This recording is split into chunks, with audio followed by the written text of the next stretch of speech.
जेवढे साधन आहे त्या सर्व साधनातलं जे सार आहे ते भगवंताचं नाम आहे. बरेच लोक पहिल्या दिवसाची कीर्तनाची सेवा घेत नाही म्हणतात, पहिल्या दिवशी कोणी घेत नाही. पण पहा बरं, सर्व साधनांचा आपण किती खटाटोप करतो भगवंताच्या प्राप्तीसाठी, आणि पहिल्या दिवसाची कीर्तन सेवा नामफरच असते की नाही. म्हणून ते सर्व साधनाचं सार आहे, श्रेष्ठ आहे. सर्व गोष्टी सगळ्या जगातल्या जेवढ्या मी भगवंताच्या प्राप्तीच्या वस्तू आहे तेवढे साधन आहे त्यातलं. बघा शांती ब्रह्म एकनाथ महाराज सांगतात ना आपल्याला, काय सांगतात की तुम्ही कुठं तीर्थाला जाऊ नका. बघा आता टीव्हीवर बातम्या येऊन राहिल्या, सांगू नाही असं वाटते पण आता गोष्ट निघाली.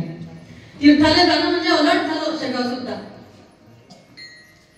जागोजागी बॉम्बस्फोट होऊन राहिली अशा मोठ्या मोठ्या ठिकाणी, तीर्थाच्या ठिकाणी. खूप धोका आहे बाहेर तीर्थाला जाण्यासाठी, भीती वाटून राहिली लोकांना जाण्याची. म्हणून ठाईचं बैसुनी आणि आवडी अनंत, आणि असं जर सुंदर गाव असलं, असं समजा कार्यक्रम असला तर अवश्य या, बहुसंख्य मंडळीनं या, लाभ घ्या. याच्यापेक्षा जास्त साधं सोपं सरळ उपाय साधन कुठेच नाही. विठ्ठल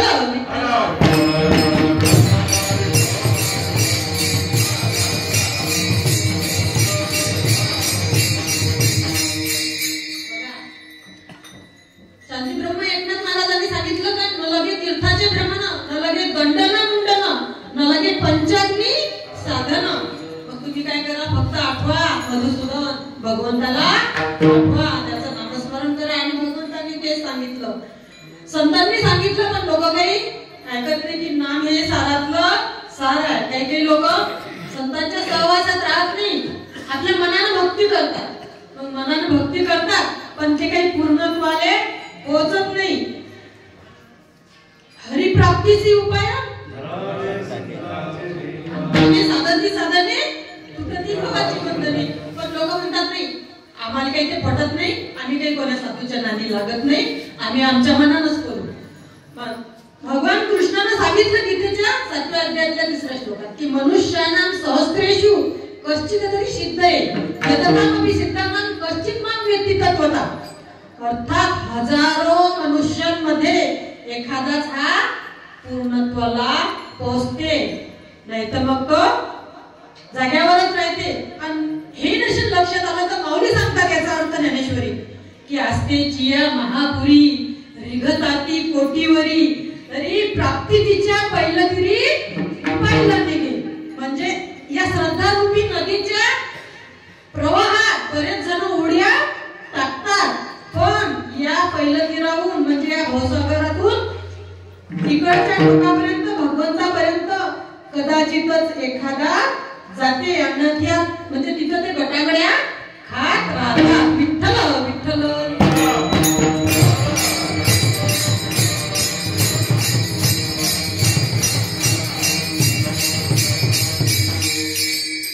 म्हणून संतांनी किती सोपा मार्ग सांगितला की योग नका करू, याग नका करू. माऊली म्हणतात हरिपाठात योगयाग विधी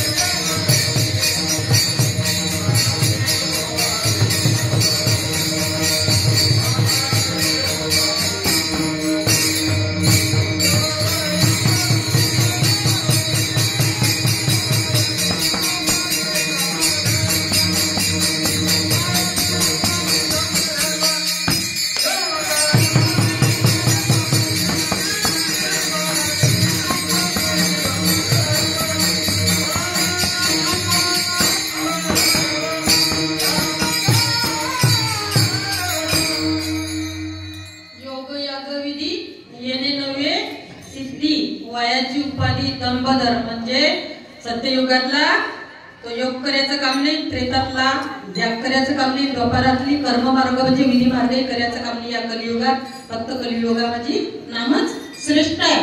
म्हणून ज्यांना नाम घेतलं त्याने या योग याग तपेन केली तयाने अनुभव म्हणतात. अभंगाचं 3रं चरण. योग याग तपेन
तरी आज सुरुवात झाली म्हणजे प्रभू रामांचा जन्म वगैरे काही नाही झालं त्याच्यामध्ये नाही का विठ्ठल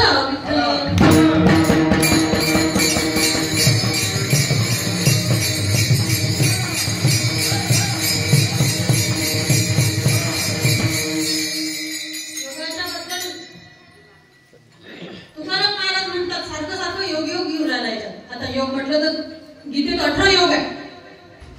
पहिला अर्जुन विषाद योग, दुसरा सांख्य योग, तिसरा कर्म योग, चौथा ज्ञान कर्म संन्यास योग, पाचवा कर्म संन्यास योग, सहावा आत्मसंयम योग, सातवा ज्ञान विज्ञान योग, आठवा अक्षर ब्रह्म योग, नववा राजविद्या राजगुह्य योग, दहावा विभूती योग, 11वा विश्वरूप दर्शन योग, 12वा भक्ती योग, 13वा क्षेत्रज्ञ विभाग योग, 14वा गुणत्रय विभाग योग, 15वा पुरुषोत्तम योग, 16वा दैवासुर संपद विभाग योग, 17वा श्रद्धात्रय विभाग योग आणि 18वा पुरुषोत्तम योग. असे गीतेमध्ये 18 प्रकारचे योग सांगितले भगवंताने. पण भगवंताच्या प्राप्तीचे जे साधन आहे ते 3च मार्ग सांगितले. पहिला ज्ञान मार्ग, दुसरा कर्म मार्ग आणि तिसरा भक्ती मार्ग. आणि तुम्ही आपण सर्व संसारिक लोक आहे म्हणून भक्ती मार्ग म्हणजेच नाम साधना.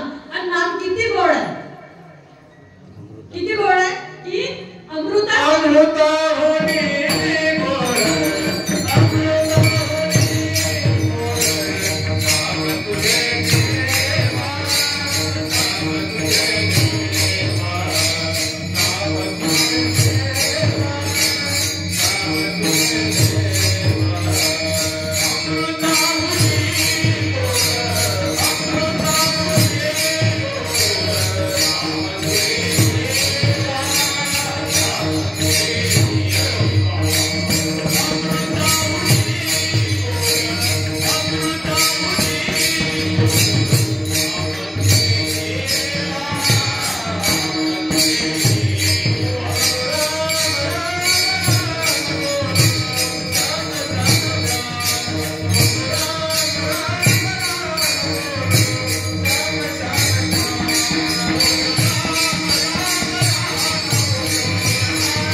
संक्रांत असली की महिला मंडळी काय करतात, घरच्या बुवांना नथ आणली की मस्त नथ घालतात, हळदी कुंकाला जातात आणि आपल्या घरच्या बुवाचं थाटामाटात नाव घेतात. थाटामाटात म्हणजे साज शृंगार. आता शृंगार हा एक विषय आहे.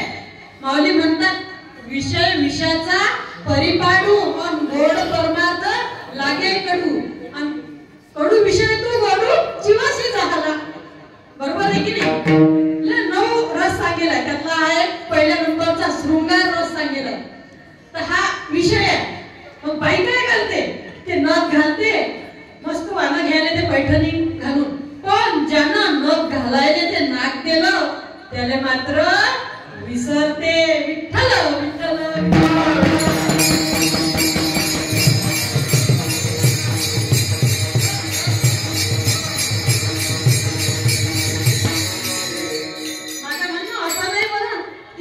घरच्या मालकाचं नाव नका घेऊ, नाही तर त्या माणसाईलाच रागेल. विठ्ठल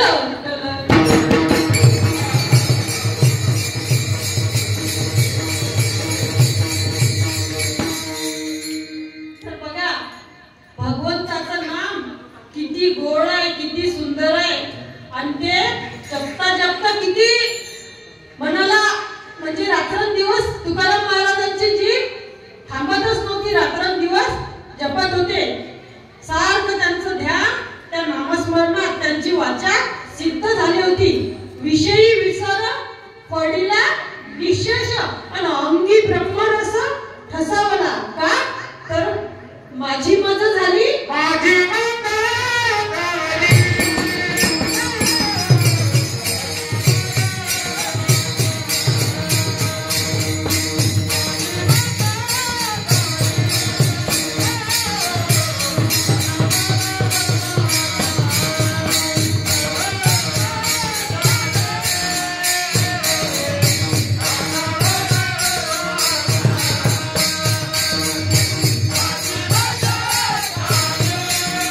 शपथ नावाचे ऋषी होते.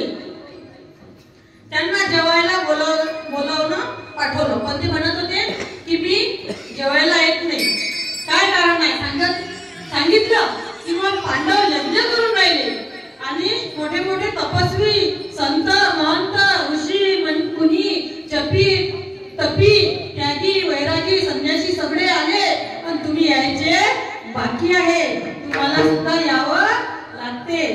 पण ते म्हणायला लागले की जो पावली यज्ञ करत असेल तो मला घ्यायला येईल आणि त्याच्या घरी मी जेवायला जाईल. आता यांना वाटलं कसंच काय करा. भगवान कृष्ण म्हणतात अगं द्रौपदी सोपं आहे, पाय टाकला की नाव घ्यायचं देवाचं. म्हणून द्रौपदी त्यांच्या कुटीपर्यंत नाम घेत गेली आणि ऋषींना जेवायला बोलवलं. म्हणून नाम घेता वाटत चाली यज्ञ पावली विठ्ठल विठ्ठल.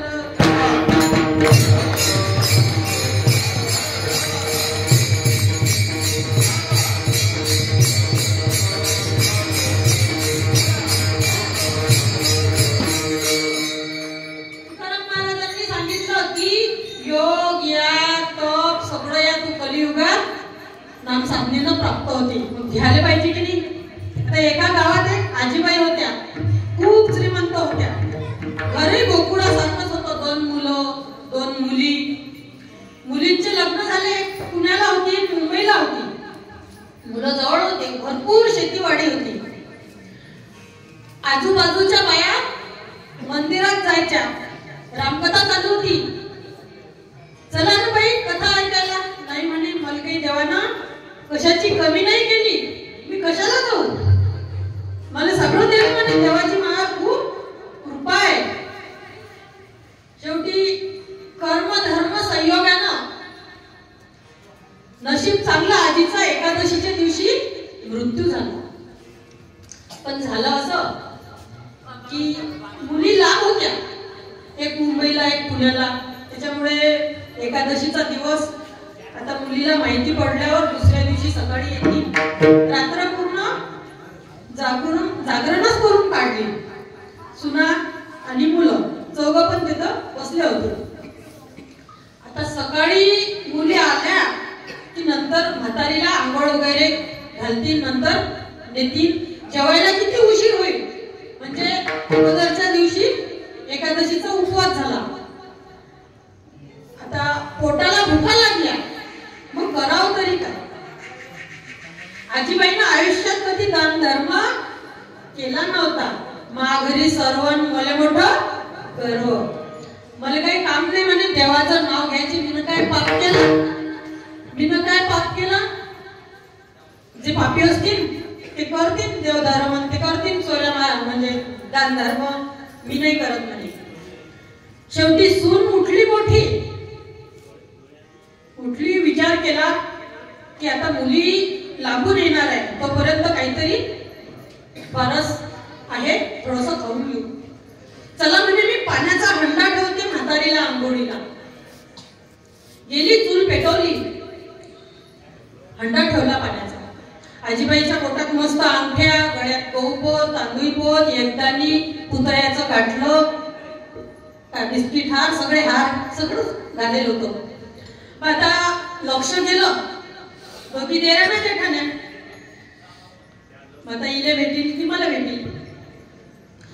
लक्ष गेलं, ते चुलीवर हंडा ठेवला, पाणी तपवायला दारातूनच आली. म्हणते आत्याबाई तुमच्या गळ्यातलं ते सोनं, ते पुतळ्याचं गाठलं, ते कसं साजरं दिसते ना आत्याबाई. हो लोक म्हणतात आळा ते. शेवटी आता यायचंच आहे, काढलं गेलं पाहिजे. लहानी म्हणते जेठानीबाई गेल्या होत्या पाणी ठेवायला, हंडा ठेवला, चुलीतला जा बाहेर आलाशी. आता हिनं काय करामत केली होती त्याला काही माहिती नव्हतं. ते म्हणते बस मी पाहून येते. हिनं मस्त गोळा भिजवला होता, कणकेचा मुरू दिला आणि गेली. पण विस्तवाट टाकून दिला, रोडगा टाकून दिला तिला वाटलं आता आणखी काहीतरी मागेल त्याच्या पहिले लहानच म्हणते आत्याबाई तुमच्या बोटात अंगठ्या तुमच्या कानात बाह्या कशा साजऱ्या दिसतात आत्याबाई व काळा म्हणतात अंगठ्या कानातल्या बाह्या काढून दिल्या. आता इले वाटते आपला खमंग पैकी रोडगा भाजल्या गेला असेल म्हणते मी येते चुलीतला जाळ पुढे लोटून. ते लाईनी म्हणते बाई जाऊ द्या ना तुम्हीच उठबशा घालून राहिल्या मी येते. जशी जाते जसा चुलीत जाळ पुढे लोटते तसा रोडगा गरगडते पाहिजे फुकून फाकून घोडात टाकते आणते येऊन बसते. आणखी रडायला लागते काही बाई म्हणायला लागते येते काही काही बायाले असं म्हणतात ते मोठी जाते म्हणते आता जळून जाईल लवकर नाही गेली तर जाते पाहिजे तर दोघाया उठते तिथूनच ओरकोट घेते ते म्हणते एवढा मोठा केला व आणि कोण्यावरती गेला व. आता ते भाषा समजते एकीमेकीची. ते लहानी म्हणते रडू नको मोठे व आहे ना मायावरती व विठ्ठल विठ्ठल.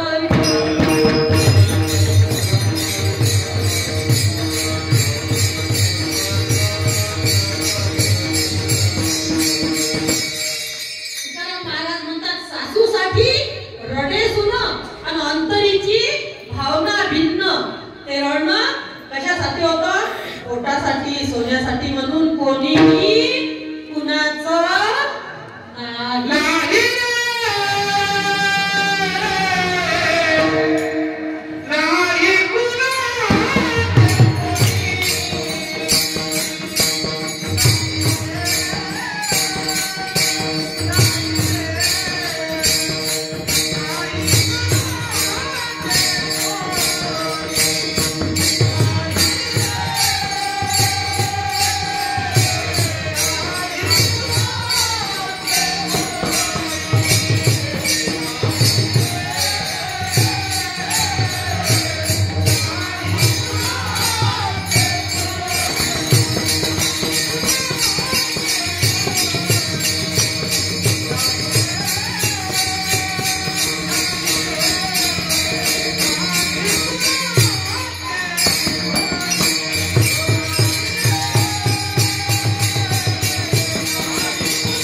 सर्वांना कळते पण मोह काही आवरत नाही. बघा तो बिरबल बादशाह अकबर बादशाह त्याला कळलं की खरंच एवढी संपत्ती आहे सोबत काही मरणाच्या अगोदर सांगितलं सर्वांना की ज्यावेळेस मी मरीन त्यावेळेस माझी डोली कबर मध्ये नेसाल त्यावेळेस माझे दोन्ही हात असे बाहेर काढून ठेवता. त्यांनी विचारलं का त्यावेळेस सांगितलं की बघा मला जगाला संदेश द्यायचा आहे. एकीकडनं माझं राज्य वैभव एकीकडनं माझं सैन्य घोडदळ पायदळ पण मी रिकाम्या हातानं एकटा आलो.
प्रिय काय आहे? अरे म्हणे आपला जीव आहे. नाही रे म्हणे, आईला मूल प्रिय असते म्हणे. खोटी गोष्ट आहे म्हणे, सिद्ध करून दाखव. ठीक आहे म्हणे. योगायोगानं दुसऱ्याच दिवशी राजवाड्याच्या राज दरबारासमोर एक हौद असते आणि वरती मोठं झाड असते. त्या माकडांचा स्वभाव असते ना, या झाडावरून त्या झाडावर, त्या झाडावरून या झाडावर ते उड्या मारतात. आता एका माकडीच्या पिल्लानं त्याच्या आईच्या पोटाला घट्ट पकडलेलं होतं, पण त्याचा हात निसटला आणि त्या हौदात पडलं. लगेच बिरबलाची लाईट लागली. मग ते आता राजाला जाणीव करून देऊ. बादशाह म्हणते बघ बघ आता काय होते. ती माकडी पटकनी उतरली, उडी मारली आणि त्या पिल्लाला जवळ घेतलं. काय म्हणते, मी सांगितलं ना की या जगात आईला मूल प्रिय आहे. तू म्हणते की स्वतःचा जीव स्वतःला प्रिय आहे. बघ म्हणते त्या लेकरासाठी तिनं हौदात उडी मारली आणि त्याला पकडलं आणि जवळ घेतलं. अरे म्हणे थांबा, अजून सिद्ध नाही झालं. विठ्ठल विठ्ठल.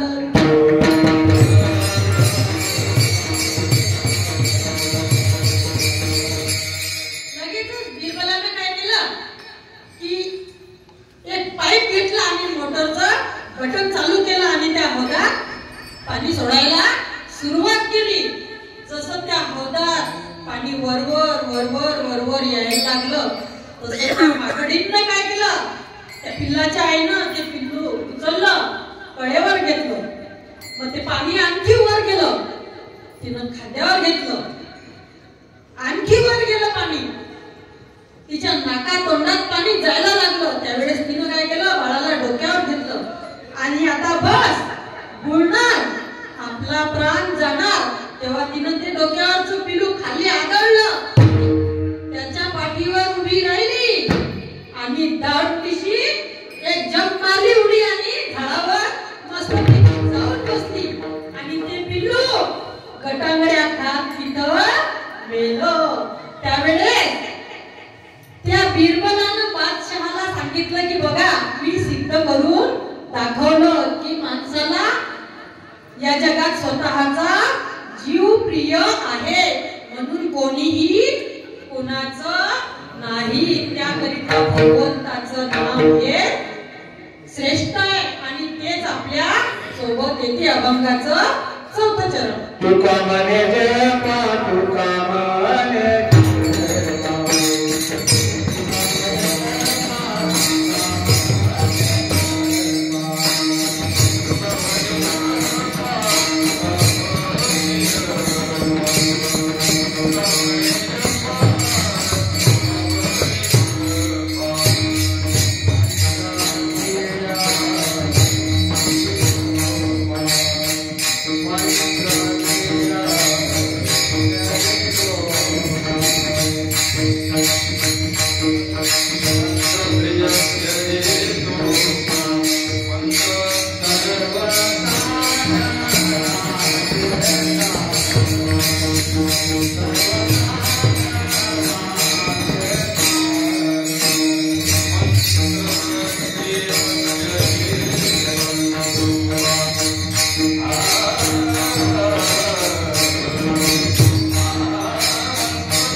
काय नव्हे केले एकच चिंतित केले.